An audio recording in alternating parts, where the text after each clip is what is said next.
I'm Chris Ensing. Thanks for joining us. Several businesses have been charged for violating COVID-19 rules during the first week that the region has been in the red zone. 4 restaurants have been charged by health unit officers for exceeding capacity limits. Bars and eateries right now can have 10 people inside. Tables have no more than 4. And 2 personal service settings were also charged for non-compliance with masking requirements. COVID-19 continues to spread among Windsor's homeless population. The health unit has now ordered the downtown mission to shut down their locations with a plan in place to open an emergency shelter at Windsor's downtown aquatic center. It'll be the second emergency option set up in the past 7 days. Jacob Barker with more. I have issued an outbreak order for the downtown mission. The announcement from the health unit made the closure of the downtown mission's regular locations official. It had voluntarily shut down the locations last week in face of mounting COVID-19 cases. Today, 70 total among residents and staff. We were good for a year, not a single case, and now all of a sudden it's an outbreak. For the time being, the mission is operating out of the former downtown public library, but it won't be allowing anybody new in. One of the major problems it's faced, staff. How many staff members are you down? 20. 20. Yeah. And how many staff members do you have? Well, that work on the floor, 20. So they're starting to come back actually because their 14 days are up. Yeah. But for example, I have 5 people that work in the kitchen. I'm down to 1. So how do you prepare meals for 50, 60 people 3 times a day, plus snacks and cleaning and all those things? Because of the closure, the city announced that the aquatic center is being prepped to take people in. The Red Cross dropped off 73 cots along with blankets, pillows, and hygiene kits at the facility over the weekend. Logistics like food preparation still being worked out. Other agencies are here today to remove things like fitness equipment and put things in like partitions, walls, and measuring to ensure physical distancing. And to help with staffing, multiple agencies are lending their hands, one being Hotel de Grace. We've spent the last number of days identifying strategies that should be implemented to, address the outbreak, manage it, mitigate the risks, protect the guests and clients that go to the downtown mission, protect the staff there as well. The city says the order by the health unit is what triggered the need for the aquatic center as its isolation center. The problem was with the outbreak at the mission, we went from not really having anybody on site to being full within or close to full within 3 days. So therefore, that's why, the community partners have had to mobilize to create a plan B and then a plan C. The aquatic center opens as a shelter on Wednesday. Jacob Barker, CBC News, Windsor. A big day for Windsor here. The first time council sat to discuss the proposed budget for 2021, an extended Zoom call that's still going on right now. Here's a high-level look at the big proposal for 2021. Windsor's estimating that COVID-19 will put a pressure of $37 million on the budget this year, a one-time COVID hit. Now, they've set that aside for the federal and provincial government, hoping they'll pick that up. The recommended budget comes with a roughly 2.5% increase, but it won't get passed on to the taxpayer. Instead, they want to use savings from a provincial tax change to cover off that increase. Now, if council approves and does what staff recommends, you won't see a change to your tax bill. Now, they're still doing these budget talks, the 2021 budget, again with a 0% increase for property taxes. Dan Takema joins us now live. We just heard about some of the most vulnerable in Windsor Essex struggling during this pandemic. How did homelessness factor into the budget discussions today?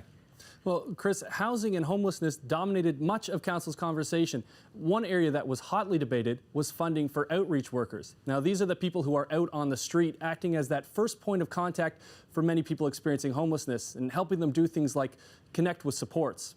The city currently funds 1 permanent position to help people find housing and a second temporary one. Today, councillors are voting on whether or not to make funding for that second position permanent. But several councillors argued that still isn't enough, and that led to this back and forth with the mayor. Raking our administration through glass here to make a political decision. They're not saying what I think some hope they would say, and that's fine. But there is that service gap, and that's been identified. I just want to hear how we're rationalizing that versus what I'm hearing. And I think it's a fair question, maybe challenging, but I think it's fair. Now, delegates who spoke during the meeting included members from Windsor's downtown BIA, and they said that they don't feel the level of service is adequate. There are gaps in the early mornings and evenings and on weekends, and that more funding for outreach workers is needed. Now, that's a decision that will be made during the operating budget process of all of this. We have seen some approvals today already. There are worries about Transit Windsor and the service levels there. A last-minute deal, though, reviving that new route. Yeah, Route 18. Now, that's the one that connects the east end of Windsor to St. Clair College. We heard from users and transit advocates who were worried about this new route not getting approved. The college's student council wrote to the city saying that without the route, they're looking at a 2-hour trip to get to school. St. Clair College President Patty France reached a deal with Mayor Dilkins and Ward 1 Councillor Fred Francis. They'll cover half the cost of a pilot project this fall, splitting the $180,000 cost with the city. Now, giving Route 18 the green light for fall 2021 when students are expected to return to in-class learning.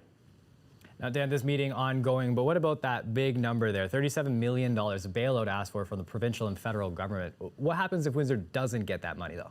That is the big question. The mayor has warned that without support from the province and federal government, Windsor will face some tough choices.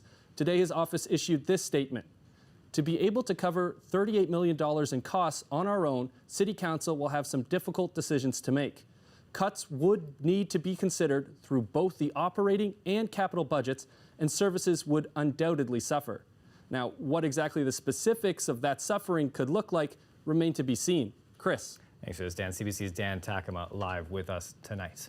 Now, that budget meeting is ongoing. We'll have continued coverage online and in the morning with Tony Doucette and Windsor Morning tomorrow. Police have laid charges in connection to a fatal fire on Church Street in Windsor.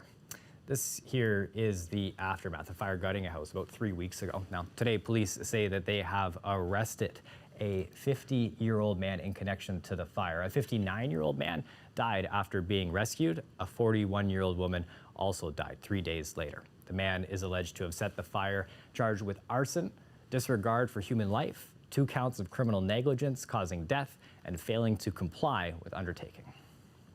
New data from Windsor Police highlights use of force by their officers. The service's numbers show Black people are disproportionately affected. Advocates tell CBC Sanjay Maru that the stats show long-standing systemic issues are still continuing. There were 298 people involved in use of force incidents by Windsor Police in 2020. 52 were perceived as Black. That equates to 17.5%.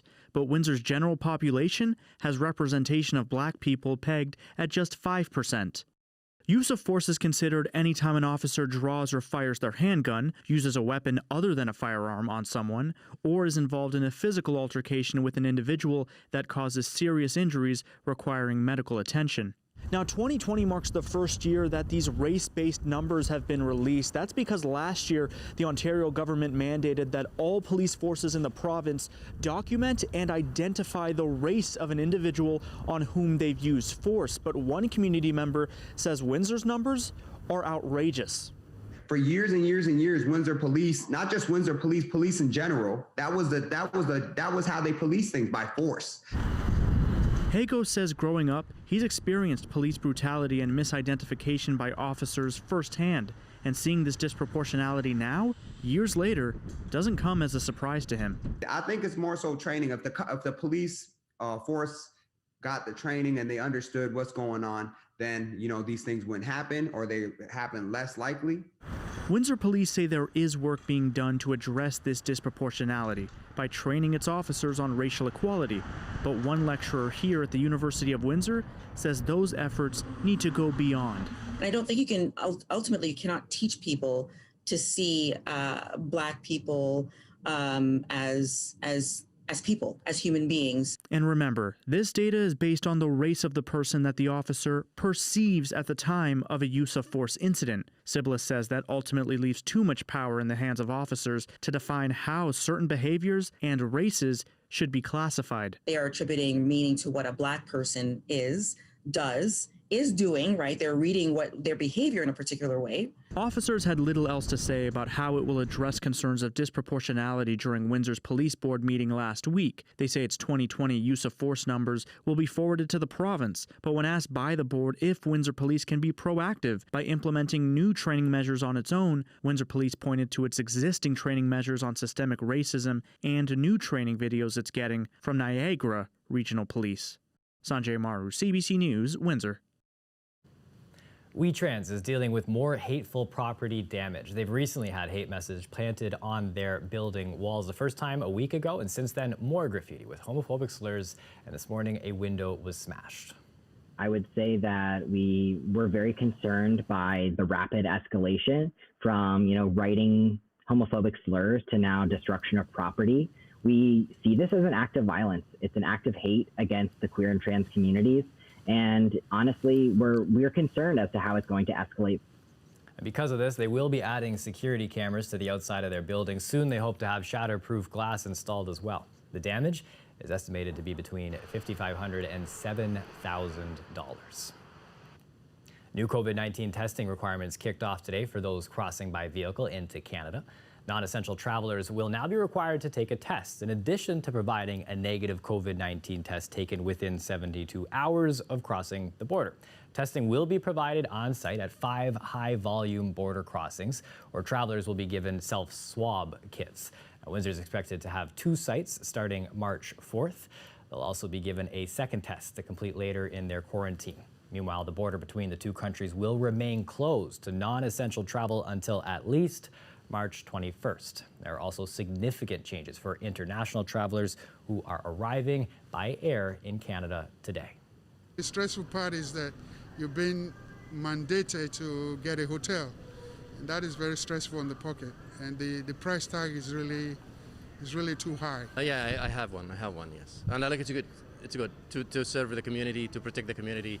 It's very good for that. Yes, I'm going to an Airbnb for 2 weeks, so I don't think it's just fair. It's fair for me to pay for a hotel while I already pay for an Airbnb to cover my quarantine process.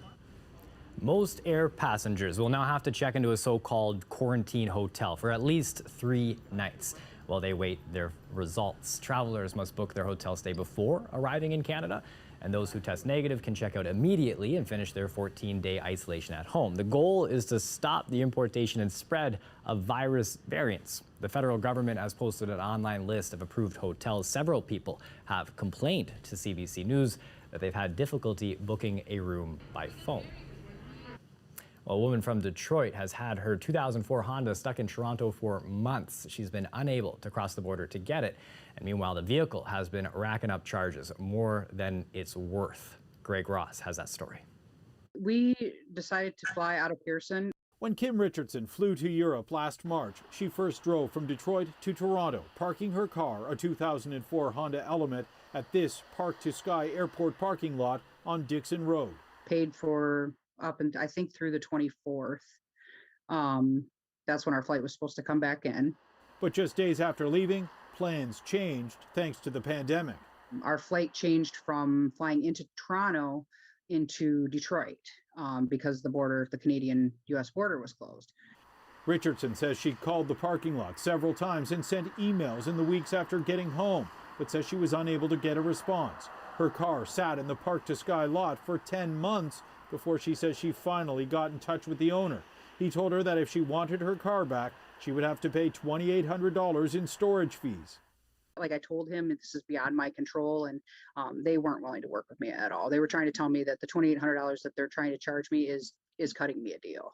We called the number for the parking lot, and the man who answered the phone told us he was the owner, but didn't want to give us his name or appear on camera. He did tell us that he believes $2,800 is far less than Richardson owes. And he also told us he had other American clients who were parked here at the start of the pandemic and that they all found a way to get their cars. He said some even paid to have their cars towed all the way to the border. The parking lot is almost completely empty now, aside from Richardson's car.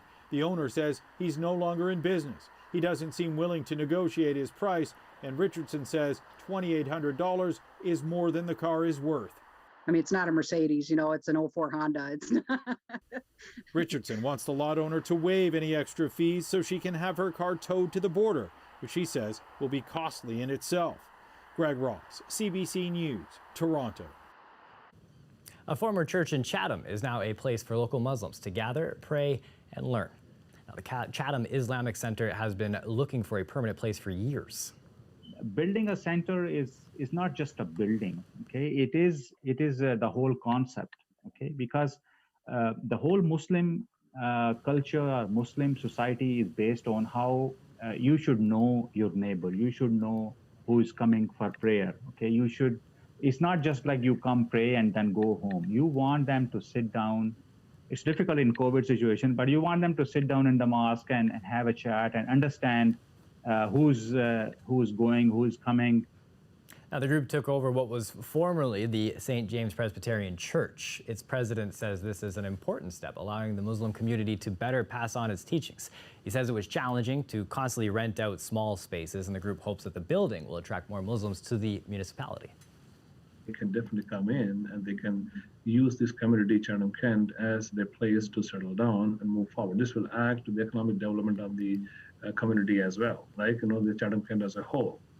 And we have seen that in the past, some of the professionals have moved away from Chatham.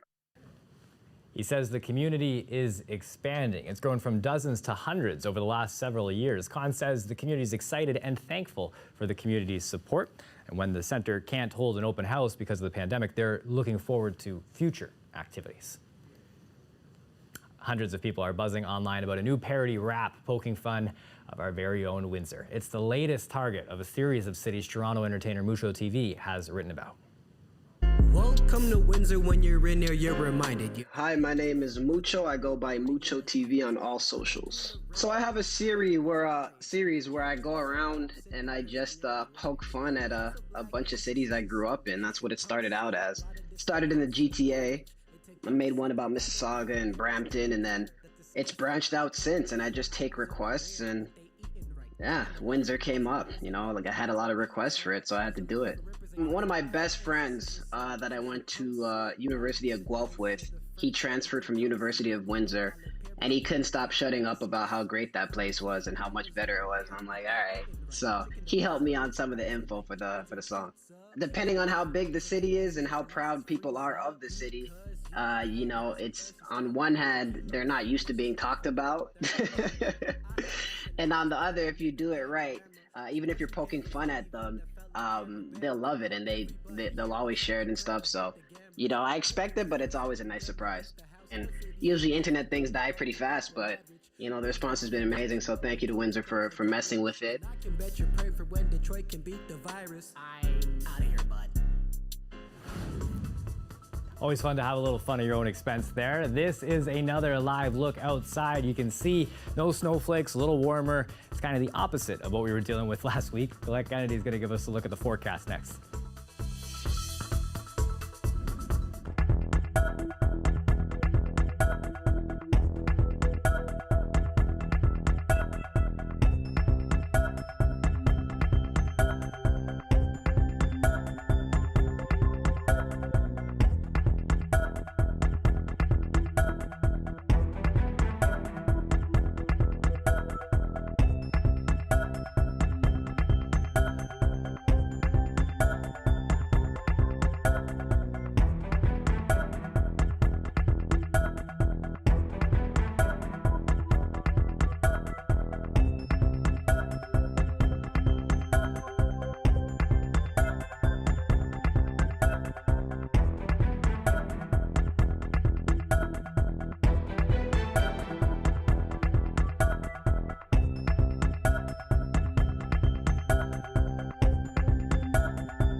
An international rescue has saved the life of a small dog.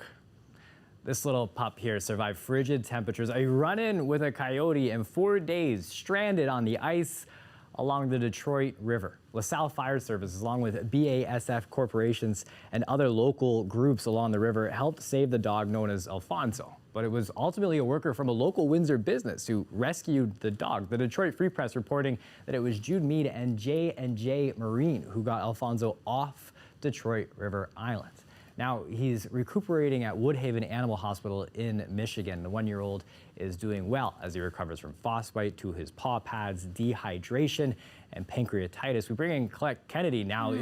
I like looking at the cold that it must have experienced in the forecast you were giving us. I can't imagine what it would have been like. Yeah, and then a run-in with a coyote. I mean, oh, you know, he looked so good. He looked like his name would be Rags when they when they first pulled him out. But you know, it's so nice to see him cleaned up, looking like he's warmed up. He looks like an Alfonso now, so I love a happy ending. I hope he's recovering nicely. How about a happy beginning to the day? Because this high that we reached of 3 degrees came at 8 a.m. And then after that, the temperature still above freezing for most of the day, but it came down a little bit. And that's why kind of the form of the precipitation is so wet in nature. And that's the first system that moved through and had the impact today. So that's the Monday storm, all right? Number one. Number two, Tuesday. Yeah, there's a Tuesdays, and that's going to be moving in tonight into tomorrow morning. So again, a few centimeters, a little bit wet in nature, and kind of slushy on the roads too. And yeah, okay, I'll move back so you see the W. There's a Wednesday too, so an active pattern for the beginning of the week towards about midweek, and then we'll calm things down a little bit, but we're still going to be fairly mild. There's just one little shot of colder air in there. So our current temperature, okay, I wondered if this was going to happen. We've just dipped now below 0, but our temperature is really going to be nearly steady around here, so we may actually come back up overnight to freezing. Windsor, -8 for the wind chill. Chatham, Kent, -9. Those winds another factor with some windy conditions through here. So we get this little break as Monday system's gone. Now Tuesday coming in 3 a.m. Quite a little mix moving through the area, but for most it is going to be some wet snowflakes. And then by the morning commute, depending how early you're out on the roads, if you need to be on the roads and you're not working from home, then you may still be caught by this one. Now, as it goes through, we get a break, and that next system Wednesdays looks like it's mostly going to be to the north of us, and then we're going to get into some sunshine. So maybe just a little bit of a clip from that one on Wednesday. A couple centimeters possible, additional snow as we get into tomorrow morning, and then it peels away, and just some scattered precipitation possible into the afternoon. There you go. I'm bringing us back towards 0 overnight. 3 degrees again for tomorrow. By the way, we haven't been at 3 like today since back on February 3rd. How about 5 degrees? We haven't seen that since January, and still mild temperatures taking us through. I mean, come on, Chris, look at Thursday, Friday, Saturday. We'll deal with these systems that are going to move through quickly and then take that. No, absolutely. We'll just deal with the punches. This is fine, right? That's what 2021 was about. That's what 2020 is about. We got this. We roll with it. Absolutely. Thanks, Colette. You're welcome. The United States has hit a grim milestone. They now see more than 500,000 deaths. After the break, we'll see what experts have to say about what's next.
The nation with the highest number of infections has crossed another grim milestone today. The United States has now seen more than 500,000 deaths since the pandemic started a year ago.